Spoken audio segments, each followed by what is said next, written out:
দেশের ইতিহাসে এক অনন্য শাসনামল ছিল জেনারেল জিয়াউর রহমানের আমল। তার আমলে মাত্র কয়েক ঘণ্টার যুদ্ধে লেজ গুটিয়ে পালায় ভারতীয় সেনারা। ঘটনাটি ঘটেছিল ১৯৮১ সালে দক্ষিণ তালপট্টি দ্বীপের মালিকানা নিয়ে।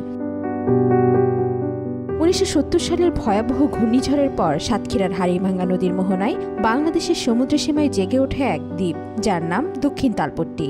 দ্বীপটি আয়তনে ক্রমে বৃদ্ধি পেয়ে এক পর্যায়ে আয়তন প্রায় ১০,০০০ বর্গমিটারে দাঁড়ায়। কিন্তু বিশাল দ্বীপটির দিকে ভারতের লোলুপ নজর পড়ে। এর কারণ, তালপট্টি দ্বীপে পাওয়া গিয়েছিল বিশাল গ্যাসের মজুদ ও কিছু প্রাকৃতিক তেল।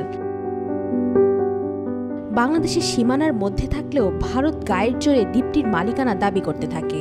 ১৯৭৯ সালে প্রেসিডেন্ট জিয়া ভারতে উচ্চ পর্যায়ে প্রতিনিধি পাঠান। দুদেশের প্রধানমন্ত্রী পর্যায়ের আলোচনা ব্যর্থ হওয়ায় অকুতোভয়ই প্রেসিডেন্ট জিয়া নিজেই যান ভারতে। সেখানেও ঘাটতারামি করে ভারত। সকল কূটনৈতিক প্রচেষ্টা ব্যর্থ হলে বাড়তে